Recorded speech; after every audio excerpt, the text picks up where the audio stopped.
Once again, welcome everyone to the last webinar of 2022. It's great to have you all along today. As we mentioned last month, Phil is in his final stages of entering into retirement after both an illustrious career with us and with the bank, as we all know he's talked about many a time on the webinar. So this month we have Kate Holzman, who is our Strategic Partnership Manager here in our Melbourne office, joining us. And I'm going to put her in the hot seat today, and she's going to be dealing with a lot of the questions. So my roles are slightly changing. So welcome, Kate. Thank you. So good to be here.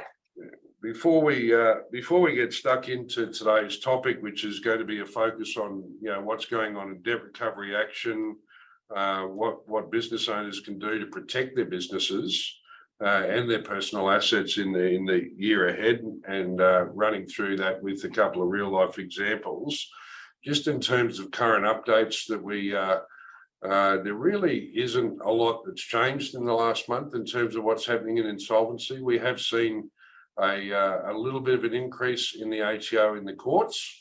So we're certainly, the ATO is starting to get more aggressive, as they've talked about over the last coming months. Again, most of you would have all seen that the interest rates have gone up, which is going to continue to put pressure on the family home and on personal mortgages, as well as small businesses and their lending. But outside that, we're actually not seeing a huge amount. I guess the one thing that we are seeing is that there is a continued increase in news around companies downsizing and right-sizing their staffing at the moment. So although we have this staff shortage, I think it's clear that businesses are starting to realise that they're not getting the extra cash that they thought they were, and that pressure is starting to come on.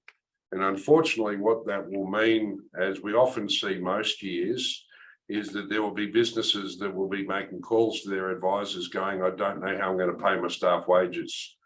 And that I think, unfortunately, is a very sad reality of what we're going to see in the coming weeks, and potentially in the coming months, without a doubt. But certainly in the next couple of weeks, we will see that.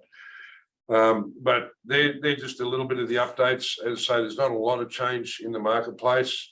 One of the beauties of insolvency is that things don't actually change that regularly. But I guess it's all the pre-insolvency stuff that is where we're seeing the activity. But for those who haven't had the pleasure of meeting Kate before, as I mentioned, she is our strategic partnership manager here in our Melbourne office. But Kate, I thought what I'd do is let you give a little bit of an introduction, a little bit of background on who you are and where you come from, and then we'll get started from there. Thanks, Ashley. Yeah, so my role, as Ashley said, strategic partnership manager based in Melbourne, is all about education and relationships with referrers, really. So there's so many advisors out there that still don't understand that there's lots of options available to clients that may be facing financial distress. I spend a lot of my time doing in-house training for advisors and one-to-ones, so talking through those options and examples so that people can sort of understand how we could help. And I actually come from an insolvency practitioner background. So I was a liquidator up until about 5 years ago, before I jumped ship and joined Dion Reed, which was a great thing to do. It's really rewarding. Starting to look on the other side of the insolvency platform. 100%. So I know that you've been out there talking to plenty of people at the moment, and from your background as an IP, I'm sure you've heard plenty of stories of what happens when people don't get the right advice. Why don't I pick your brain a little bit on what you're hearing and what's going on out there? Yeah, sure, Ashley. So I was reflecting on this as, being an IP for 5 years, and in the insolvency space, that space for about 18 or something, 15 or something along those lines. I suppose generally speaking, we saw, and reflecting on it, we saw a lot of clients that sort of lost everything because they didn't get that independent advice up front and have a strategy in place.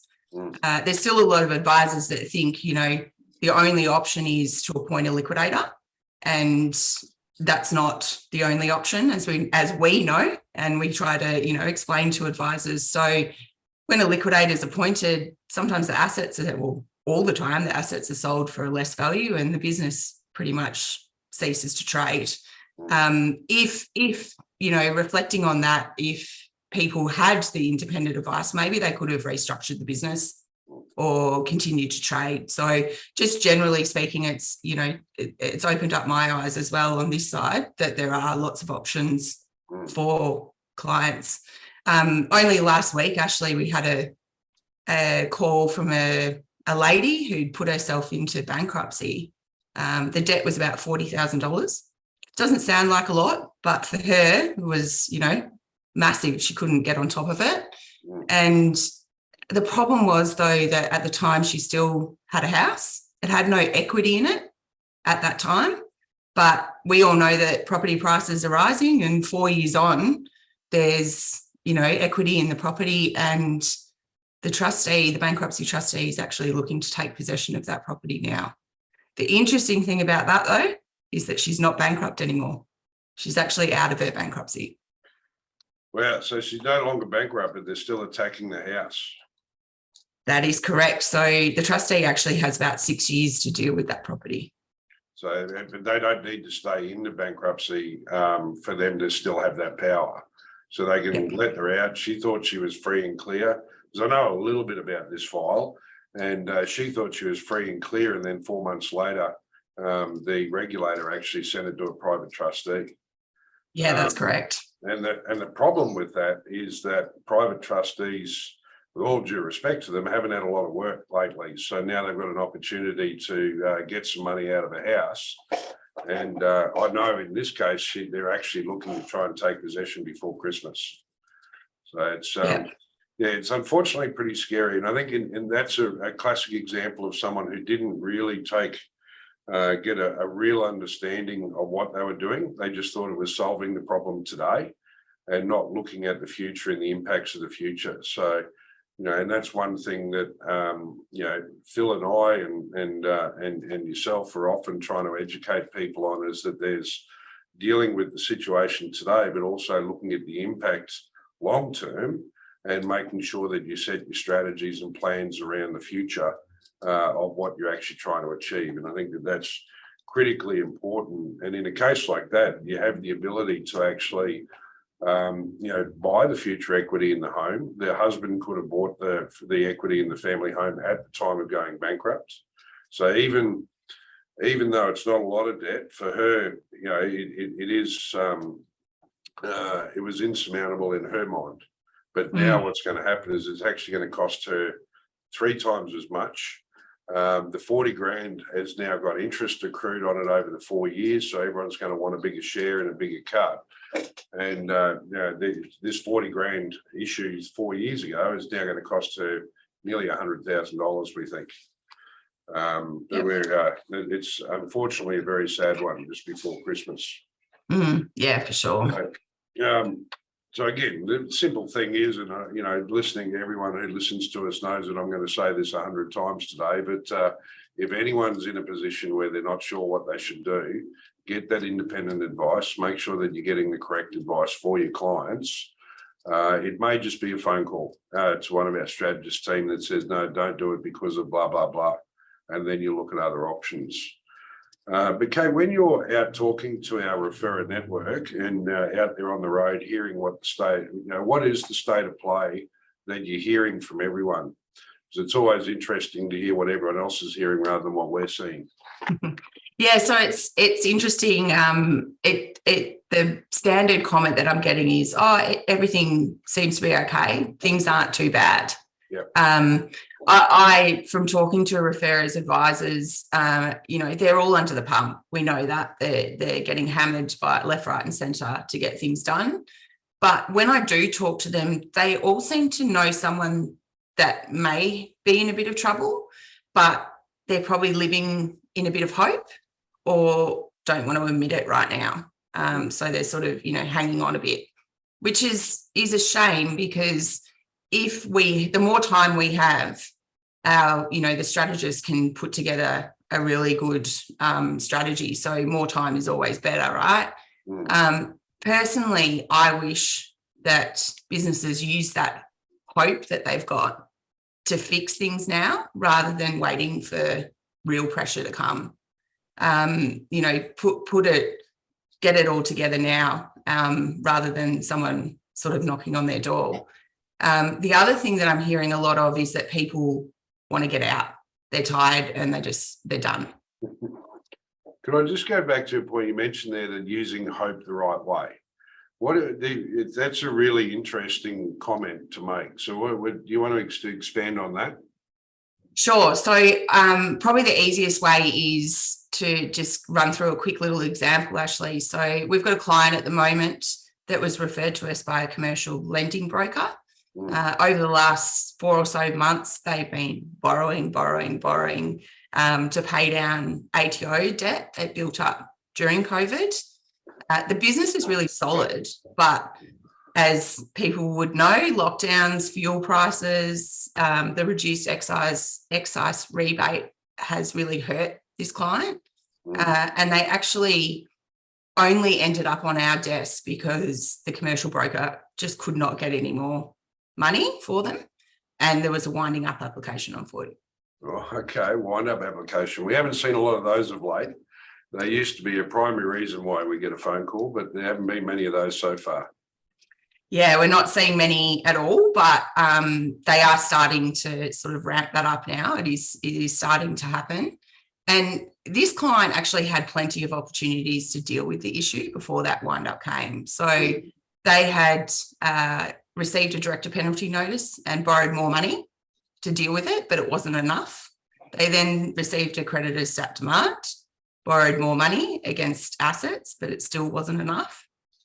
And then they received the winding up notice, borrowed more money. Couldn't borrow more money, thankfully.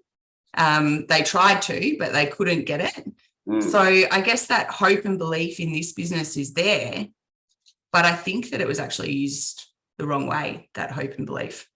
Right. So all the warning signs were there to say you need to do something more significant about it. And they took action. So isn't it a good thing that they took the action? Well, yes, it is. But the issue is that we don't know what we don't know, right? So the commercial broker didn't actually realise that there was other options, and neither did the client. The client was none the wiser. They just thought that was the solution. So they kept using that hope to fight on, which I love. But in this situation, it's actually made it worse, not better for them. Yeah, well, and that's, I generally know about most of the files that are going on in the place. And I know in this particular case, if that actually got to us at around the time of the DPN, either whether it was issued or slightly before, they would have saved themselves probably about $750,000 in secured debt that we now have to deal with for them. And they wouldn't have been on the hook for nearly $900,000 in personal guarantees as a result of expired DPNs. So, and that's a massive amount of money, Ashley, like huge, to anyone. And I know I'm going to put a question back on you. I know this is an ongoing matter, so maybe you can tell everyone what's going on at the moment. What's it looking like? Yeah, well, this one's become a very interesting matter, but not always not necessarily in a good way, because what's ended up happening is that when you think about, and it's no fault of anyone, it's just it's that lack of knowledge, and I guess the thing that we're really focused on is giving people the education of options. But in this particular case, the lenders that the broker was needing to use were not primary lenders. They were second, third and fourth tier lenders. So we've got a situation now where one of the lenders found out about the wind-up application, which is easily enough to do through the court listings, and appointed a receiver over the business. That same day, the second primary lender, again, a third or fourth tier, they're all very worried about where their risk profile had gone with the wind-up application and the receiver being appointed. So we now had a VA appointed as well. So not only, so the business is quite strong, and the husband and wife team that are running this thing and their 40 staff are just fighting hard to try and keep the business alive. But on top of that, we've now got 2 different practitioners that are working for secured creditors who have their own agenda as well as we've still got the wind-up application on foot, so that's in the courts. Now, it does look like we're actually going to be able to work our way through that and put a deed of company arrangement in place that will give this business a second chance. Try and get everything tied together in a nice, neat little bundle, and hopefully we can get that done just before Christmas because of the timing in the courts.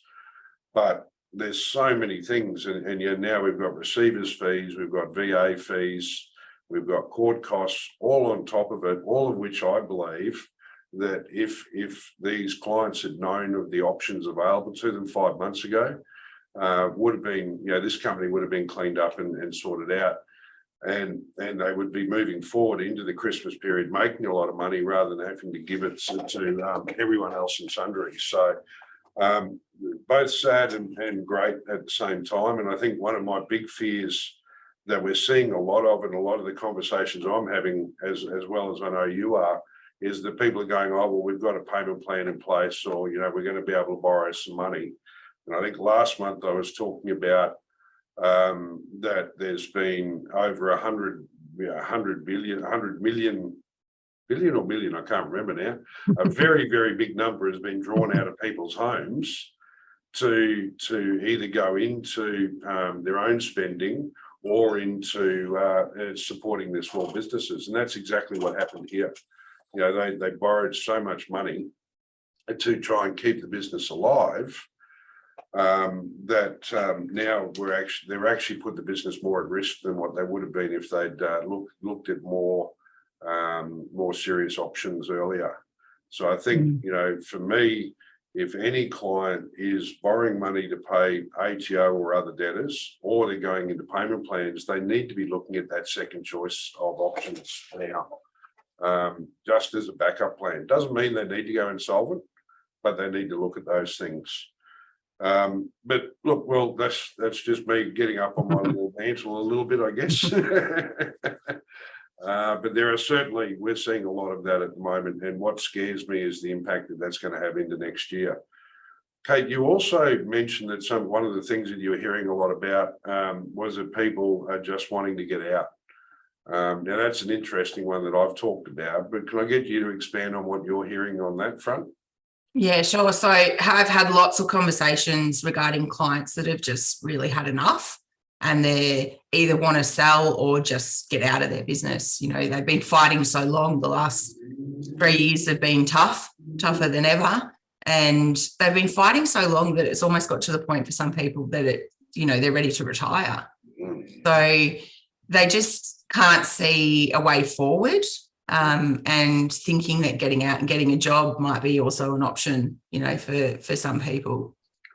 I was talking to a business broker the other day who's just put a business on the market, and he said that I actually tried to list this 3 years ago, but the guy didn't want to get stuck in lockdown at home with his wife, so he actually kept the business to himself for an extra couple of years.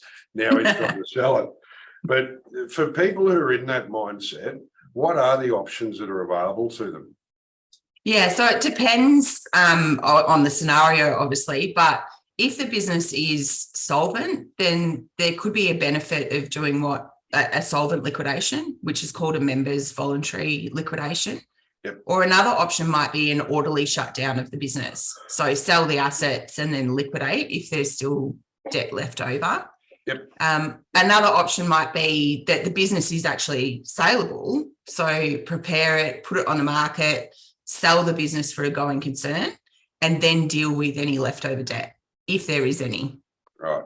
So I'll just speak quickly on that, the members voluntary liquidation one. So that's a really interesting one that not a lot of people know about. When people are getting out and it's a solvent liquidation, there are benefits. And I'm not going to pretend to be a tax advisor, so everyone go and get go and do your own research on this. But if you've got a couple of $100,000 left over in a business, rather than actually just distribute that through director's drawings or whatever, it could come out as a capital a capital distribution through a members vol, which has a lot of positive tax consequences for clients. So something that you don't hear a lot about, but in the small business market, there is actually a lot of positivity that can come from that, which normally business owners aren't aware of. But I'll move on to your other point. You talked about a sellable business. That's, again, you would think a sellable business is any business, but just talk to me about why you've named something rather than just having it there. Yeah, so people believe that it's only a sellable business if they can pay out the debt in full and have money left over.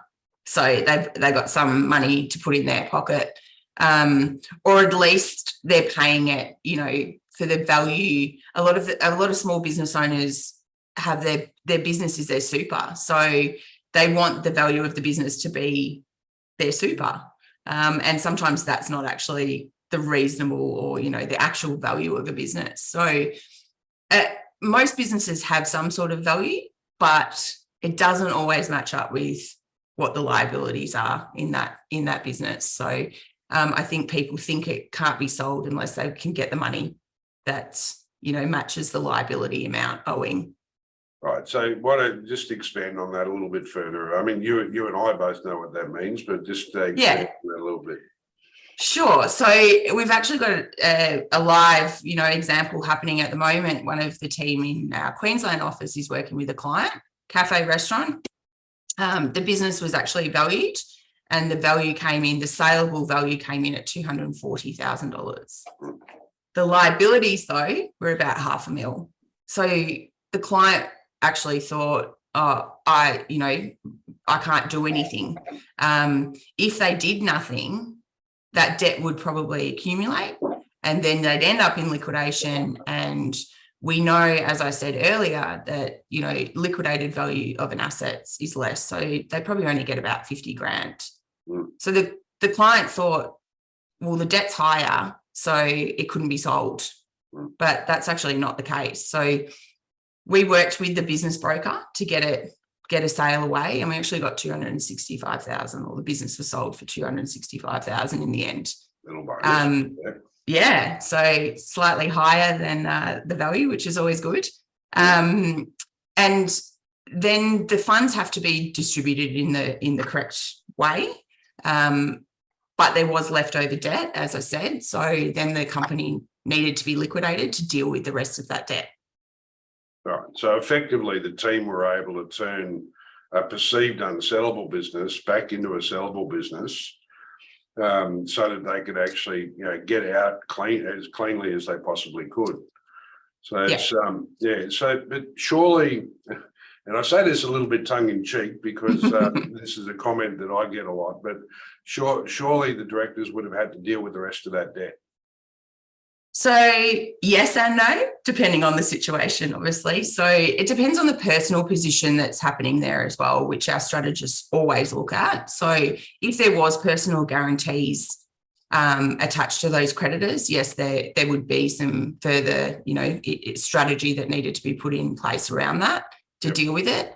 But if there was no personal guarantees, then that debt actually quarantines with the liquidated company and it goes away, or, it remains with that company. So obviously every situation is different, but I'm still amazed day in, day out of what our strategists can, come up with and how they can deal with these issues that pop up. They're all, different, and they manage to get the clients through. So I always say to referrers, actually, Ashley, and this is my line that I say to them, that, there's no harm in actually having a discussion with one of our strategists, because they might be able to come up with something that you hadn't even thought about, show you what actually can be done, and open your mind to that. And as I say, it still amazes me, some of the clients I talk to initially and then see the plans of what these strategists can actually come up with. I agree. I mean, their passion and desire to come up with a plan and help people through. It certainly makes Hank and I very, very proud every day. The whole team, the way they put things together and help people through. So I guess the hard part at the moment is that we haven't had as much opportunity to help people because they're the hope that you were talking about earlier is actually leading them down potentially a dangerous path. Yeah. So Kate, we mentioned in the intro that we were going to talk about discussions in trends in debt recovery. Because I think the big thing here, we're talking about payment plans and staying on top and staying ahead of the game. But in the last 2.5 years, almost 3 years now, debt recovery actions almost been non-existent. So what are the trends and what does the future hold that our advisors listening can be made aware of so that they can keep a bit of a head start on there for their clients? Yeah, so it's actually really hard to get a read on what's going on. There's definitely been an increase in activity, but it's still, as we've said, it's not back to that pre-pandemic level yet. Although defaults are not rising, there's clearly that tightening of cash reserves, which is going to lead to future default. There's also this increase for small business owners that they might be using funds to prioritise their personal spending. Cost of living, we all know cost of living, interest rates, don't need to talk about it as such, but that's putting pressure on people or business owners. So there's probably that prioritisation of using some funds for that. And I've actually heard recently that a high risk lender, so that type of lender that you go to when you can't get money from sort of someone else, the normal channels, is making 5 appointments a week at the moment.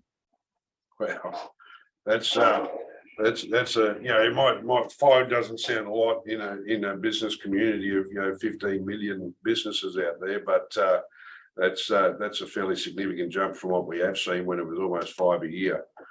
Right, it's interesting you talk about cash reserves. So reading an article the other day that talked about that there was so much cash around that a lot of what we thought was going to be action and activity starting to happen this year really hasn't happened because there were such large cash reserves that people were able to get through lockdown.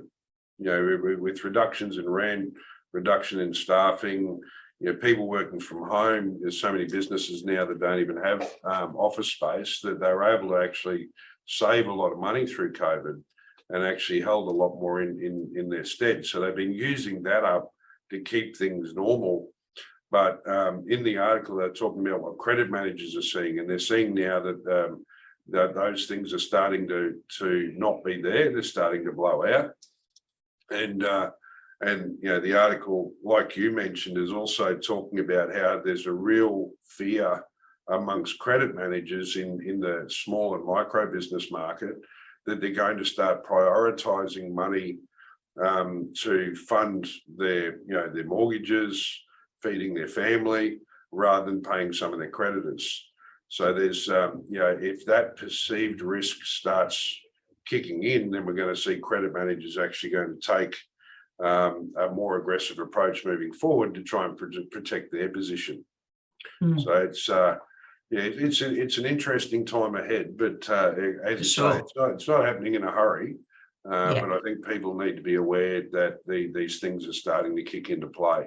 And that, I guess there's 2 fronts for that. One is, for us as advisors, for us talking to you as advisors out there, I know that a number of accounts are saying their accounts receivable have never been better because everyone was paying everything really early. But if you start seeing that blow out in your books again, it's going to be happening to all of our businesses out there as well. So with that little bit of knowledge and what's going to happen, again, talking to our listeners here today, what are things that they should be talking to their clients about, keeping an eye on as we move into 2023? Yeah, so there's some obvious ones actually, like the ability to pay bills on time. The ATO debt increasing, it's always a good indicator that something's not quite right. And if super's being paid on time or if it's not being paid. as you were just mentioning, you know, accounts receivable, if they're starting to slide, so the days, you know, the turnaround of payment is blowing out, that might need to be reviewed. What's happening there? Because there might be an issue with that debtor, with that account receivable. And you mentioned it before, you know, these credit managers are checking files, they're checking applications. A small business should be doing the same. So not just these big, you know, credit checks that are happening, but why are people increasing their credit limits? Why, you know, making sure these credit applications are all up to date, the personal guarantees are up to date, security interests are correct, all of that sort of stuff. Every business should be doing that to protect themselves. And I think that's, you know, something that probably gets overlooked a little bit because you just trade your business, right? You just keep going. But I think also if clients and customers are looking to extend their terms, don't be a bank for them. Like we, as a small business, that client shouldn't be a bank for someone else. And you know, that's just helping someone else. You've got to look after your own interests or your client's interests and make sure that, you know, they can keep trading as well. So, you know, one of the other things I hear from advisors, and we talk about it a lot too, is that a client saying, oh, yeah, last month was a bit tough, but the next month will be a great one. I'll be right. I'll be fine next month. If this is happening over and over again, that's probably a pretty big red flag. And comes back to what we were talking about, hope, right? That's that statement again, you know, the hope that things are going to turn around. And probably the last one that I would mention is average cash balance for a business, for a client. If that's declining over time, then that's a pretty big red flag as well, because cash reserves are obviously, you know, falling. Yeah, and I think one of the interesting ones there is the accounts receivable days. You know, they going back a year or two, if you go back pre-COVID, there was an AR days that, you know, talking to a lot of the debtor financiers that I work with, they had an average AR day, how long it would take to get paid on each of your bills. They were saying that came down by nearly 20 days through COVID, because again, these cash reserves were there.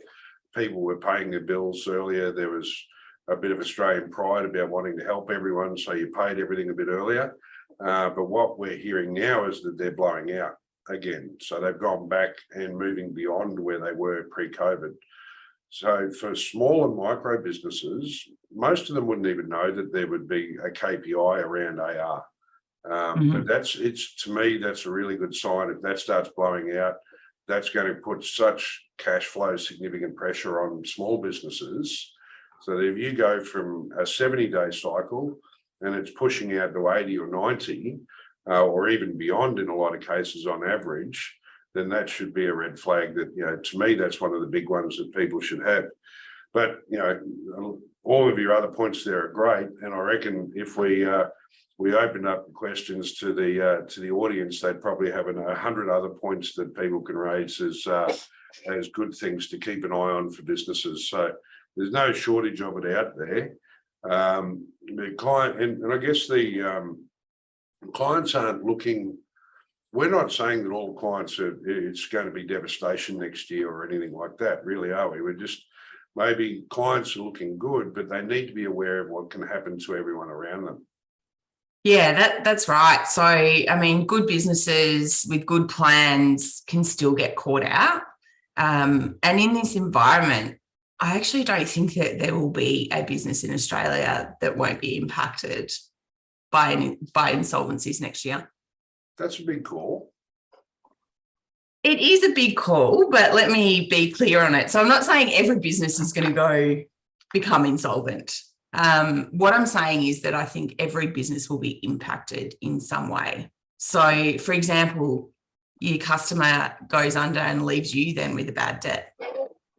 Customers are slow at paying, you know, as we were just talking about. So then there's that unnecessary pressure because you're not getting cash in.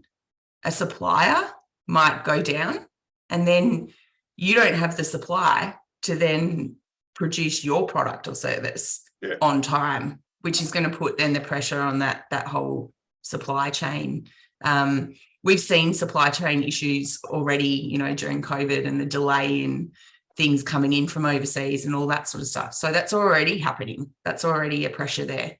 So it's not about the business being insolvent. It's about the impact of someone else not doing the right thing, I say, that will impact them. Yeah, well, I was talking to a wholesale food distributor the other day, and even the transport days to get things into the country, they did all their orders to get all their stock in to sell out to their customers for Christmas. And he was saying that he probably won't get all of his gear now until mid-January.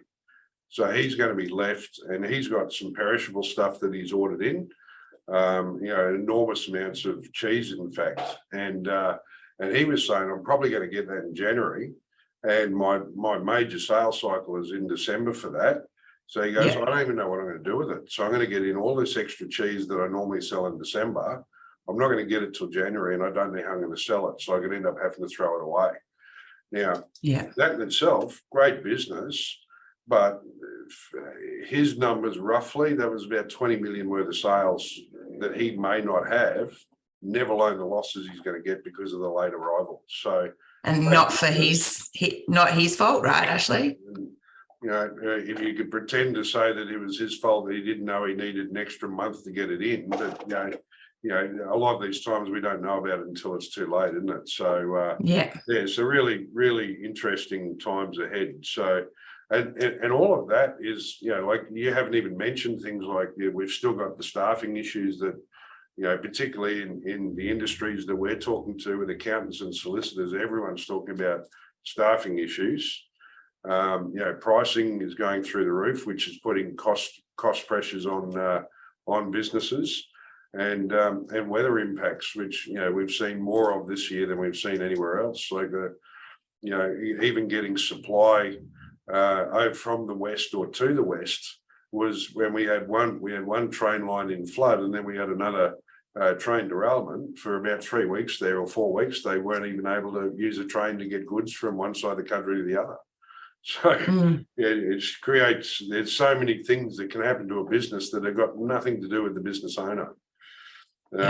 So it sounds like it could be tough going in, based on what we're saying, going into a tough 2023 and beyond.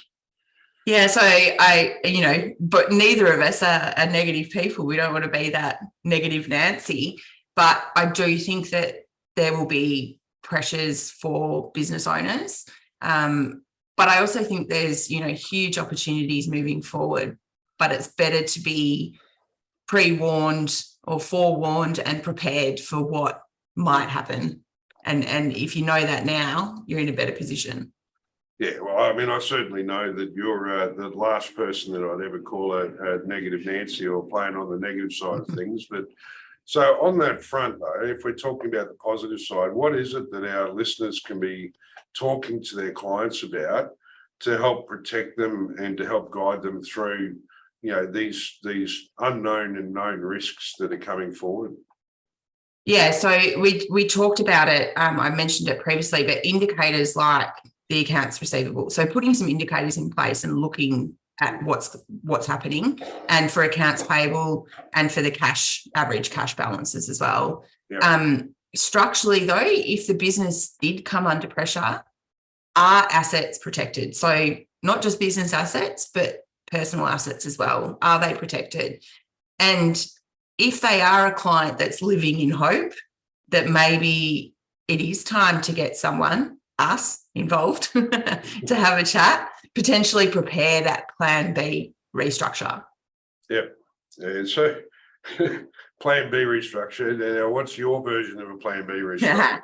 Well, I know you've talked about this before in previous webinars, but our team can help put in a plan B restructure now in case things do go wrong, if they don't pan out the way you think. So it's not about, so there's no plan to liquidate the company and shut it down.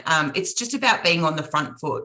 So, for example, if there was, you know, an ATO debt and the director wanted to pay that debt, but there's a risk, we know, with ATO plans that if they missed a payment, then the ATO is going to jump on them and take action. So let's prepare for, there's ways we can put that restructure in place now to protect business owners.